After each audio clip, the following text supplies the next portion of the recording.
Global Degree College Peshawar introduces online classes for FSC students under the supervision of its founder, Engineer Muhammad Salim Khan. For more updates, please subscribe our channel. अस्सलाम वालेकुम बेटा, आज हम chapter number 7 में next lecture ले रहे हैं। मेरे आज के टॉपिक का नाम है show that a body attached to a spring execute simple harmonic motion. Execute mean shows, describes. आप इस तरह भी लिख सकते हो कि a body attached to a spring execute simple harmonic motion, describe simple harmonic motion, shows simple harmonic motion, आपकी अपनी मर्जी। सपोज बेटा मेरे पास एक बॉडी है और इसको मैंने एक स्प्रिंग के साथ अटैच किया है, जिस तरीके से आपको नजर आ रहा है। मैं इस बॉडी में इलांगेशन पैदा कर रहा हूं, एक्स या डिस्प्लेसमेंट पैदा कर रहा हूं। लाजमन सी बात है, ऐसा करने के लिए मुझे इस पर लगानी पड़ेगी कुछ ना कुछ फोर्स, जो कि हुक्स लॉ के मुताबिक के एक्स के बराबर होगी। न्यूटन थर्ड लॉ के मुताबिक ये भी अंदर की जानिब कुछ ना कुछ क्या लगाएगा, फोर्स, जो कि किसके बराबर होगी, माइनस के एक्स। अब जरा सोचिए, इस बॉडी पर दो फोर्सेस लग रही हैं, एक मैं लगा रहा हूं और एक स्प्रिंग लगा रहा है। दोनों की मैग्नीट्यूड सेम है, डायरेक्शन अपोजिट है। बॉडी जो है वो जनाब रेस्ट की हालत में है। फिर मैं क्या कर लेता हूं जनाब, मैं इस अपने फोर्स को खत्म कर लेता हूं। तो ये बॉडी जो होगी under the effect of this elastic restoring force will start it's motion. तो मेरे टॉपिक का ये भी नाम है कि the motion of a body under elastic restoring force. मैं एक बॉडी है उसकी मोशन को डिस्कस कर रहा हूं under the effect of elastic restoring force. तो मेरे टॉपिक का दो नाम हो जाएंगे। एक ये हो जाएंगे कि ये सिंपल हार्मोनिक मोशन कर रहा है, और दूसरा ये भी है कि discuss the motion of a body under the effect of elastic restoring force. याद रखें, ये इलास्टिक रिस्टोरिंग फोर्स जो होगी, जरा सोचें, ये इलास्टिक रिस्टोरिंग फोर्स इस मीन पोजीशन की जानिब आएगी। सपोज ये एक्सट्रीम पोजीशन है, ये मीन पोजीशन है। तो जरा सोचें जनाब, ये फोर्स जो है ये स्प्रिंग लगा रहा है इस बॉडी पर इस जानिब, और बॉडी हरकत जो कर रही है वो हरकत भी जो कर रही है जनाब किस जानिब कर रही है, इसी डायरेक्शन में हरकत कर रही है। अब एक बॉडी आ भी रही है इधर, आप उस पर फोर्स भी उधर लगाओगे तो बॉडी आ भी रही है इधर, आप उसको खींच भी इधर रहे हो, तो लाजमन सी बात है वो तेज होती जाएगी। मेरा कहने का मकसद है कि जब वो बॉडी यहां से यहां तक आएगी तो उसकी स्पीड जो होगी वो इंक्रीज होती जाएगी। याद रखिए, जब ये बॉडी मीन पोजीशन पर पहुंच जाती है तो अब इस पर कोई भी फोर्स अमल नहीं करती, क्योंकि इलास्टिक रिस्टोरिंग फोर्स का फार्मूला है माइनस के एक्स। जब बॉडी यहां पर आ गई है तो उसका डिस्प्लेसमेंट नहीं है, एक्स जीरो हो गया। जब ये जीरो हो गया तो मेरे पास फोर्स भी जीरो है। इसका मतलब है कि जब बॉडी मीन पोजीशन पर आएगी, अब बॉडी पर कोई भी फोर्स अमल नहीं कर रही। याद रखें, इस केस में बॉडी पर फोर्स तो अमल नहीं कर रही, लेकिन ये बॉडी जो हैगी यहां पे रुकेगी नहीं, बल्कि मजीद आगे जाएगी ड्यू टू इनर्शिया। अब जब ये मजीद आगे जा रही है तो अब ये स्प्रिंग को क्या करेगी जनाब, कंप्रेस करेगी। अब जब कंप्रेस करेगी ये स्प्रिंग को, तो जरा सोचें, जब ये बॉडी इस तरह आएगी, स्प्रिंग कंप्रेस होगा तो स्प्रिंग इस पर बाहर की जानिब फोर्स लगाएगा। इसका मतलब है कि बॉडी उसी तरह आ रही है इस तरह, लेकिन फोर्स उस पर अपोजिट की जानिब अमल कर रहा है। एक बंदा इस तरह आ रहा है, तुम उसको इस तरह फोर्स लगा रहे हो, तो लाजमन सी बात है वो क्या होता जाएगा, स्लो। मेरा कहने का मकसद ये है कि इस केस में इसकी स्पीड जो होगी वो जनाब डिक्रीज होती जाएगी। इसका मतलब है यहां से यहां आ रहा है, वेलोसिटी बढ़ रही थी, इसके बाद वेलोसिटी कम हो रही है, कम होते होते यहां पे आकर वेलोसिटी जीरो हो जाएगी। जीरो होने के बाद स्प्रिंग काफी कंप्रेस हो चुका है, स्प्रिंग उसको दोबारा धक्का देगा। अब जब स्प्रिंग धक्का देगा तो ये बॉडी दोबारा उस जानिब जाएगी। जरा सोचें, स्प्रिंग फोर्स भी उधर लगा रही है, बॉडी जा भी उधर रहा है, अगेन हम कहेंगे कि उसकी स्पीड जो होगी वो इंक्रीज होती जाएगी। यहां पे आकर उस पर इलास्टिक रिस्टोरिंग फोर्स खत्म हो जाएगा, मजीद आगे जाएगा, फिर उस तरह है। लेकिन जरा सोचिए, जब ये बॉडी उधर जाएगा तो अब ये स्प्रिंग फिर लंबा हो रहा है। लंबा होने का मतलब ये है कि बॉडी उधर जा रहे तो स्प्रिंग उसको अंदर की जानिब खींचेगा। तो बॉडी उधर जा रहा है, तुम फोर्स इधर लगा रहे हो, तो लाजमन सी बात है, एक बंदा उधर जा रहा है, तुम उसको इस तरह खींच रहे हो, तो वो तेज नहीं होता जाएगा, बल्कि वो क्या होता जाएगा, स्लो। तो हम ये कहेंगे उसकी वेलोसिटी डिक्रीज हो रही है। इसका मतलब है जब यहां पे आ रहा है वेलोसिटी बढ़ रही है, इसके बाद वेलोसिटी कम हो रही है, और वेलोसिटी कम होते होते यहां पे वेलोसिटी जीरो हो जाएगी। जीरो होने के बाद स्प्रिंग फिर खींचेगा, और ये है। जरा सोचिए, मेरा कहने का मकसद ये है कि when the body is moving towards the mean position, the speed of the body increases. When the body is moving away from the mean position, the speed of the body decreases. यहां पे भी ये, the body is moving towards the mean position, the speed is increases. The body is moving away from the mean position, the speed decreases.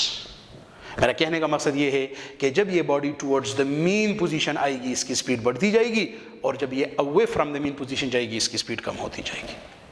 इसका मतलब इसकी speed same नहीं है, velocity same नहीं है, वेलोसिटी में चेंज है. वेलोसिटी में चेंज का क्या मतलब है? एक्सेलरेशन. इसका मतलब इस बॉडी में एक्सेलरेशन होगी, और यही चीज तो मैं प्रूव कर रहा हूं सिंपल हार्मोनिक मोशन. आपको पहले मैंने बताया था कि सिंपल हार्मोनिक मोशन में बॉडी की एक्सेलरेशन होती है, तो इसका मतलब इसमें एक्सेलरेशन है.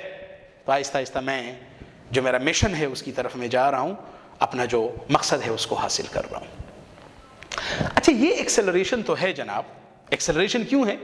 क्योंकि वेलोसिटी में चेंज आ रहा है. आप जरा सोचें, मैं इस एक्सेलरेशन की डायरेक्शन चेंज देखना चाहता हूं. जरा सोचिए, जब ये body towards the mean position आएगी, मैं दोबारा जरा डायग्राम बनाता हूं, थोड़ा सा बड़ा बनाता हूं ताकि आप लोगों को अच्छे तरीके से क्लियर हो जाए.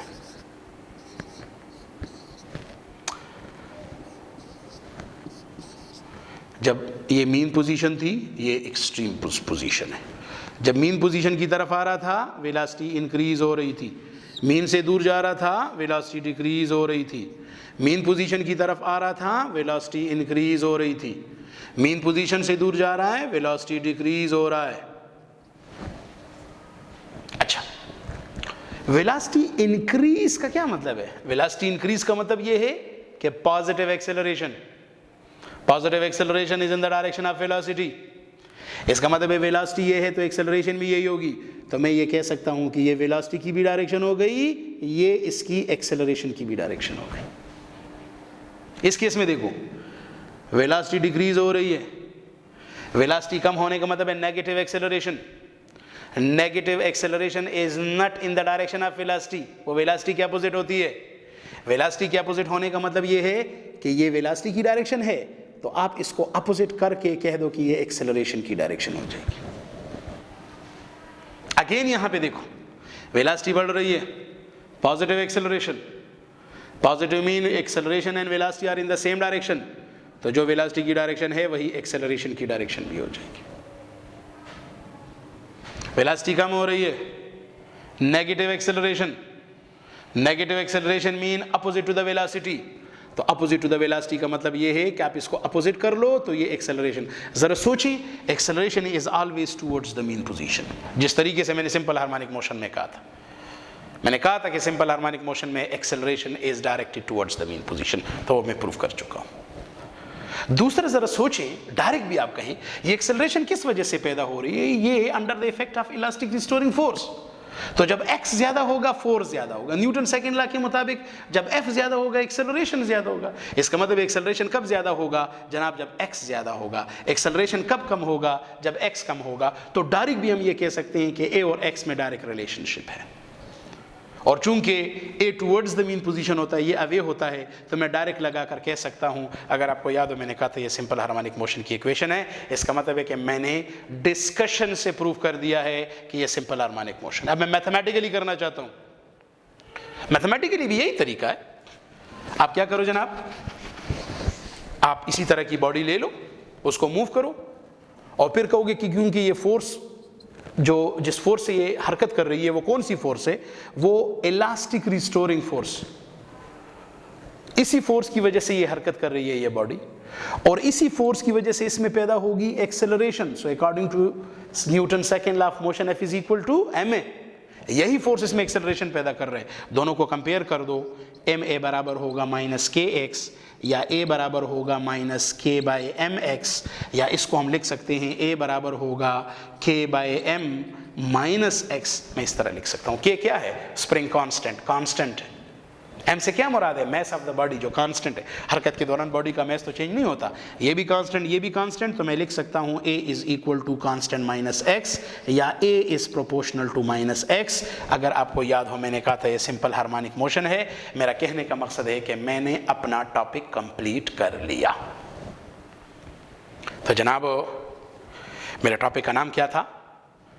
show that a body attached to a spring executes simple harmonic motion. तो इसको आप लोग एग्जाम में किस तरह लिखोगे, अंग्रेजों की जुबान में किस तरह लिखोगे? आप कहोगे, let us consider a body of mass m which is attached to a spring of spring constant k as shown in the figure. Suppose the body is moved towards right by the help of the deforming force, and then the body is let free to move. When the body is let free to move, the body will start its motion under the effect of deforming force. And the body will start vibration about its mean position, and whenever the body will move towards the mean position, its speed will increase, and whenever it will move away from its mean position, its speed will decrease. Since the body is moving under the effect of elastic restoring force, so we can say that the force acting on the body is this one. According to Newton's second law of motion, this force will produce acceleration in the body. F is equal to ma. Comparing the two equations, we get this, or this, or this, where k and m are constants. Constant equal khatam karke. Now this is the equation of simple harmonic motion. So hence it is proved that a body attached to an elastic spring will execute simple harmonic motion. तो जनाब ये मेरा topic था और इसी को मैं discuss करना चाह रहा था, मैंने डिस्कस कर दिया।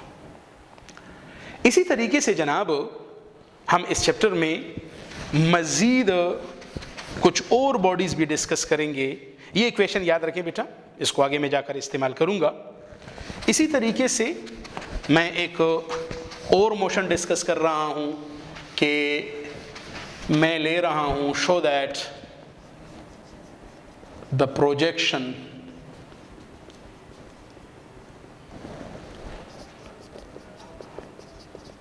of a body moving uniformly in a circle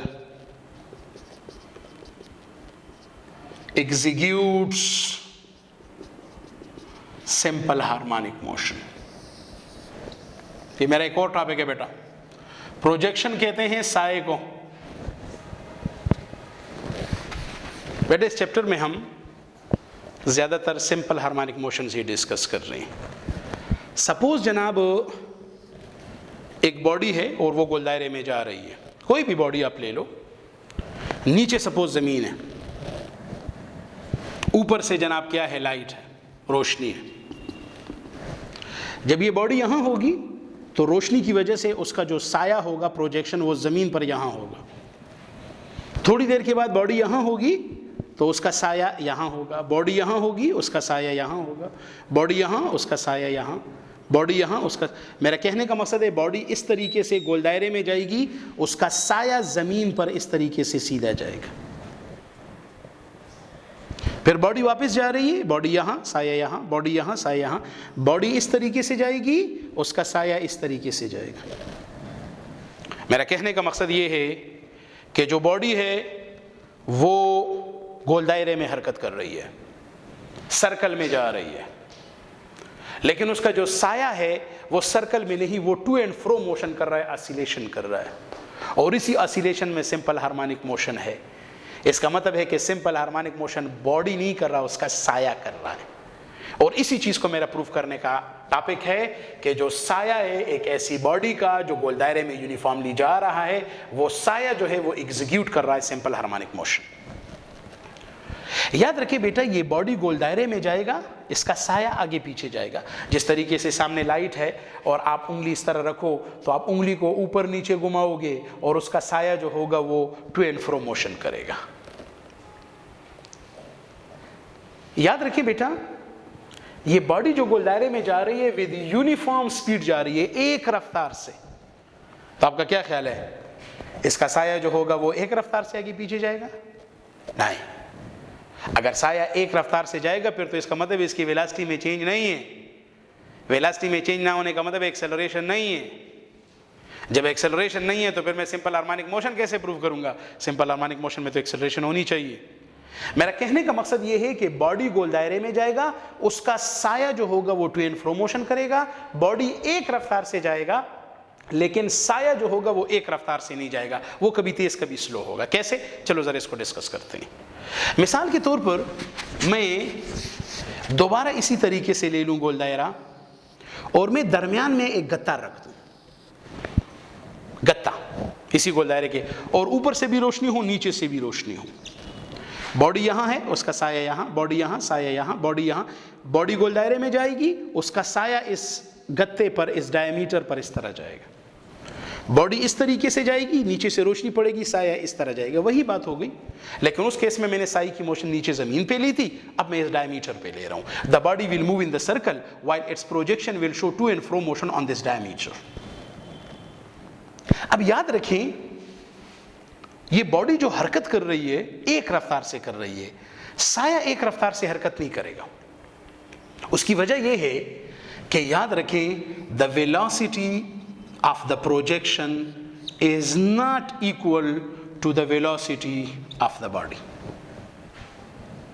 मिसाल के तौर पर एक रॉकेट है, नीचे से ऊपर जा रहा है और बिल्कुल ऊपर से सूरज की रोशनी है। जरा सोचें, रॉकेट नीचे से ऊपर जाएगा, आप नीचे जमीन पे उसका साया देखो, साया किस तरह जाएगा? साया तो हरकत नहीं कर रहा अपनी जगह पे, हालांकि रॉकेट हरकत कर रहा है, साया नहीं कर रहा। इसका मतलब है कि साई की वेलोसिटी यानी प्रोजेक्शन की वेलोसिटी बॉडी की वेलोसिटी की इक्वल नहीं है। हां, क्यों नहीं है इक्वल? उसकी वजह यह है कि साई की जो वेलोसिटी होती है वो इस केस में, चूंकि हम हॉरिजॉन्टल मोशन ले रहे हैं, वो बॉडी की वेलोसिटी के एक्स कंपोनेंट के इक्वल होगी। मिसाल के तौर पर एक रॉकेट नीचे से ऊपर जा रहा है तो उसका एक्स कंपोनेंट नहीं है, जीरो है। जब एक्स कंपोनेंट नहीं है तो साई की वेलोसिटी भी जीरो है। लेकिन अगर इसी रॉकेट को मैं इस तरीके से लूं कि ये रॉकेट मिसाल के तौर पर इस तरह जा रहा है और ऊपर से रोशनी है, तो याद रखे बेटा, रॉकेट जिस रफ्तार से जाएगा नीचे साया भी उसी रफ्तार से जाएगा, क्योंकि इस केस में रॉकेट है या जहाज है, जो भी है, इसकी वेलोसिटी जो सारी की सारी है वो एक्स डायरेक्शन में है। मेरा कहने का मकसद ये है कि the velocity of the projection is not equal to the velocity of the body. The velocity of the projection will be equal to the horizontal component, x component of the velocity of the body. मैं x इसलिए ले रहा हूं कि साया x जा रहा है। अगर आप इस तरीके से डायमीटर लेते वर्टिकल, तो फिर मैं कहता था velocity of the projection is equal to the y component of the velocity of the body। लेकिन चूंकि डायग्राम में मैंने x लिया तो मैं ये लिया। तो मेरा कहने का मकसद ये है कि बॉडी और साई की वेलोसिटी सेम नहीं होगी। साई की वेलोसिटी, प्रोजेक्शन की वेलोसिटी बॉडी की वेलोसिटी के एक्स कंपोनेंट के बराबर होती है। अब जब एक्स कंपोनेंट के बराबर होती है तो याद रखें, ये बॉडी में क्या कह रहा हूं जनाब, मैं कह रहा हूं बॉडी यूनिफॉर्म वेलोसिटी से जा रहा है, यूनिफॉर्म स्पीड से जा रहा है, वेलोसिटी नहीं, यूनिफॉर्म स्पीड से जा रहा है। सपोज ये बॉडी यहां पे है, तो इसका जो साया होगा वो साया यहां होगा। सपोज साई को मैं एन कहता हूं, बॉडी को पी कहता हूं। यहां पे इस बॉडी की जो वेलोसिटी है वो ये है। तो इस वेलोसिटी के कितने कंपोनेंट्स होंगे? दो, एक x और एक y। थोड़ी देर के बाद बॉडी यहां आ जाएगा, अब बॉडी की ये वेलोसिटी हो जाएगी, ये जनाब इसका x, ये y। जरा सोचे, जब ये बॉडी इस तरह जा रही है तो पहले x कंपोनेंट कम है, अब ज्यादा है। बॉडी यूनिफॉर्म स्पीड से जा रहा है। यूनिफॉर्म का मतलब ये है कि vx square plus vy square whole under root, ये v जो है ये सेम है, एक रफ्तार से जा रहा है। लेकिन इसका ये मतलब तो नहीं है कि x और y कंपोनेंट भी सेम है। x और y कंपोनेंट तो सेम नहीं है। यहाँ पे जैसे जैसे बॉडी इस तरह जा रहा है, y कंपोनेंट कम हो रहा है और x कंपोनेंट ज्यादा हो रहा है। जब x कंपोनेंट ज्यादा हो रहा है तो पहले बॉडी का ये साया था, अब बॉडी का ये साया है, तो बॉडी इस तरह जा रहा है, साया इस तरह जा रहा है। अब इस केस में जरा सोचिए, बॉडी का x कंपोनेंट बढ़ रहा है तो साई की वेलोसिटी भी बढ़ रही है। इसका मतलब ये है कि मैं ये कह सकता हूं कि जब ये projection towards the mean position जा रहा है उसकी वेलोसिटी बढ़ रही है, बिल्कुल उसी तरह जिस तरह स्प्रिंग वाला था। इसी तरीके से जब ये बॉडी इस तरह आएगी, साया इस तरह आएगा। अब बॉडी इस तरह आने का मतलब है बॉडी वर्टिकल डायरेक्शन में आ रही है, उसका x कंपोनेंट कम हो रहा है। एक्स कंपोनेंट कम होने का मतलब यह है कि मैं कहूंगा कि साई की वेलोसिटी भी कम हो रही है। जनाब बॉडी फिर इस तरीके से जा रहा है, साया फिर इस तरीके से जा रहा है, नीचे से रोशनी है। अब बॉडी इस तरह जाने का मतलब है कि बॉडी वाई से एक्स में जा रही है, एक्स कंपोनेंट बढ़ रहा है। इसका मतलब है साई की वेलोसिटी जो होगी वो भी बढ़ती जाएगी, क्योंकि साई की वेलोसिटी तो एक्स कंपोनेंट के बराबर होती है। इसी तरीके से जब ये बॉडी इस तरह जाएगी, साया इस तरह जाएगा और इसका v जो होगा वो डिक्रीज। वही बात हो गई कि when ever the projection is moving towards the mean position, its speed will increase. Whenever it will move away from the mean position, its speed will decrease. Whenever the projection is moving towards the mean position, its speed will increase. Away from the mean position, बिल्कुल इसकी मिसाल वही होगी जिस तरह spring था। जब ये सेंटर की तरफ आ रहा है तो इसकी वेलोसिटी बढ़ रही है, जब सेंटर से दूर जा रहा है तो उसकी वेलोसिटी कम हो रही है। इसका मतलब इसकी मोशन वही हो गई, वो जिस तरीके से स्प्रिंग वाली मोशन थी। इसका मतलब है कि जो साया होगा ये भी सिंपल हार्मोनिक मोशन होगा। लेकिन जनाब ये सारी बातें मैंने आप लोगों को डिस्कस कराई है, कंसेप्चुअली डिस्कस कराई है। अभी मैं मैथमेटिकली प्रूफ करूंगा कि ये साया जो है ये सिंपल हार्मोनिक मोशन कर रहा है। तो उसके लिए आप एक बॉडी ले लो, एक छोटा सा पॉइंट है, पॉइंट P ले लो, A से हरकत करता है, एक छोटा सा पॉइंट P है जो कि यूनिफॉर्म लीनियर स्पीड Vp मैं कह रहा हूं, the speed of point P। बेटा यूनिफॉर्म लीनियर स्पीड है, यानी उसकी टोटल स्पीड कांस्टेंट है। इसका यह मतलब नहीं है उसके कंपोनेंट्स भी सेम होंगे। जब उसकी लीनियर स्पीड यूनिफॉर्म है तो उसकी जो एंगुलर स्पीड होगी वो भी जनाब क्या होगी, वो भी यूनिफॉर्म होगी, जिसको मैं ओमेगा, अगर आपको याद हो तो V is equal to R omega, omega बराबर होता है V बाय आर। जब V यूनिफॉर्म होगा, गोल दायरे का रेडियस भी हर जगह पर सेम है, तो ये भी कांस्टेंट होगा। तो मेरा कहने का मकसद ये है कि अगर एक बॉडी जो है वो यूनिफॉर्म लीनियर स्पीड से जा रहा है तो यूनिफॉर्म लीनियर स्पीड का मतलब ये हुआ कि उसकी एंगुलर स्पीड जो है वो भी यूनिफॉर्म है। सपोज वो मैं अपनी मर्जी का एक टाइम लेता हूं, टाइम T 2 सेकेंड ले लेता हूं, 3 सेकेंड, उस टाइम में ये बॉडी, ये इसकी इनिशियल पोजीशन है और वो हरकत करते करते पॉइंट P यहां तक आ गया है। यहां पर आकर जनाब वो सेंटर के साथ जो एंगल बना रहा है वो है थीटा। यहां पर इसकी स्पीड जो है वही है Vp, जो कि किसके बराबर होगी, V is equal to R omega. यहां पे जनाब मैं क्या करूंगा, एक परपेंडिकुलर ड्रा करूंगा इस डायमीटर AB पर। ये परपेंडिकुलर इसको पॉइंट N पे टच करता है। इसका मतलब है ये N इस P का प्रोजेक्शन है, यानी साया है, और साये का यहां से जो फासला होगा वो x होगा, क्योंकि बॉडी हरकत करेगा, हरकत की वजह से साया भी इधर उधर जाएगा, उसका ये फासला चेंज होता जाएगा। तो ये फासला इसका किसी भी लम्हे पर है। The distance of a vibrating body from its mean position at any instant, बता चुका हूं, दैट इज डिस्प्लेसमेंट, जिसको x से जाहिर करते हैं। अब इस केस में बॉडी गोल दायरे में जा रही है। जब कोई भी बॉडी गोल दायरे में जाती है तो उसमें होती है centripetal acceleration, which is directed towards the main position, towards the center of the circle। तो जनाब में बॉडी है, इसकी एक्सेलरेशन इस तरीके से होगी towards the mean position, जो कि किसके बराबर होती है, आर ओमेगा स्क्वायर। ये किसकी एक्सेलरेशन है, बॉडी P की। जरा सोचिए, बॉडी P इस तरह जा रहा है और N इस तरह जा रहा है, इसका मतलब है N की जो एक्सेलरेशन होगी वो ये होगी। तो N की एक्सेलरेशन को मैं A से जाहिर करता हूं, जिस तरीके से थोड़ी देर पहले मैंने कहा कि the velocity of the projection is equal to the x component of the velocity of the body, बिल्कुल इसी तरह the acceleration of the projection will be equal to the x component of the acceleration of the body. याद रखो, और diagram से भी show हो रहा है। जरा सोचे ना, ये बॉडी की एक्सेलरेशन है, अगर मैं एक्सेलरेशन के कंपोनेंट ले लूं, यहां से लेकर यहां तक एक कंपोनेंट, यहां से लेकर यहां तक दूसरा, एक y कंपोनेंट आ जाएगा, एक x। जरा सोचे, इसका ये x कंपोनेंट आ रहा है और यही n की एक्सेलरेशन भी बन रही है, तो यहां से लेकर यहां तक n की एक्सेलरेशन भी है और यहां से लेकर यहां तक इसका x कंपोनेंट भी है। इसका मतलब है the projection acceleration is equal to the x component of the acceleration of the body. अब यहां पे मैं प्रोजेक्शन क्या ले रहा हूं, पॉइंट N, बॉडी क्या ले रहा हूं, P।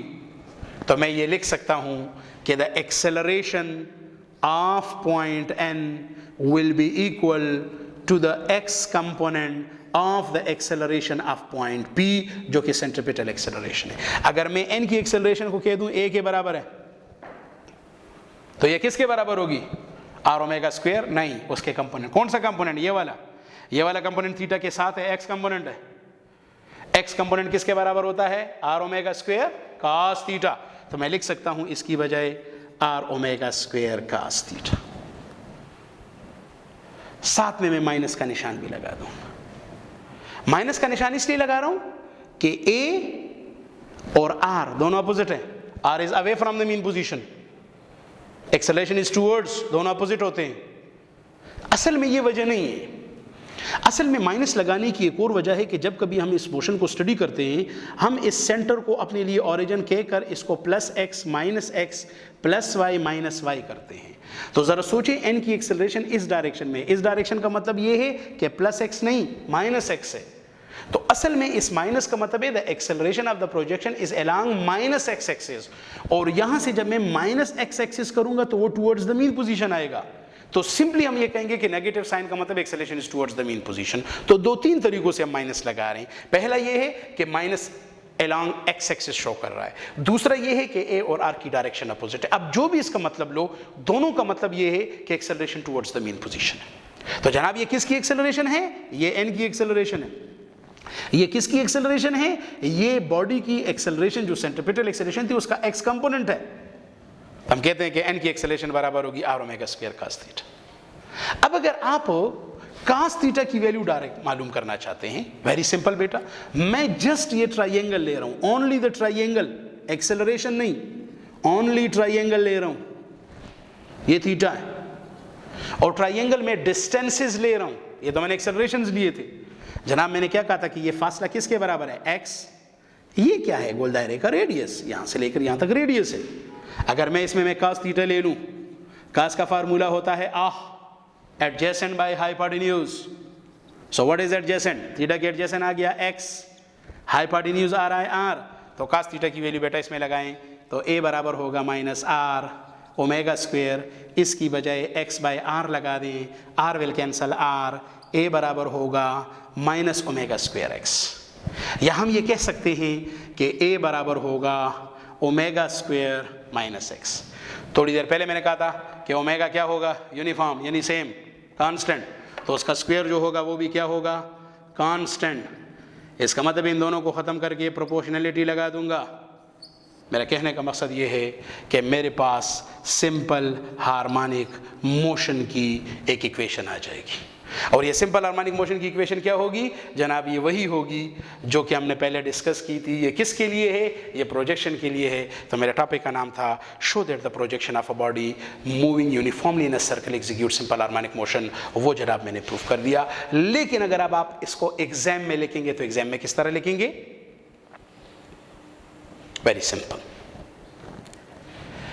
Let us consider a point P which is revolving in a circle of radius r and center O with uniform linear speed Vp and uniform angular speed omega as shown in the figure. Suppose A is the initial position of the point P, and after time t it makes an angle theta at the center of the circle. From point P draw a perpendicular which cuts the diameter AB at point N. It means that N is the projection of point P on the horizontal diameter AB.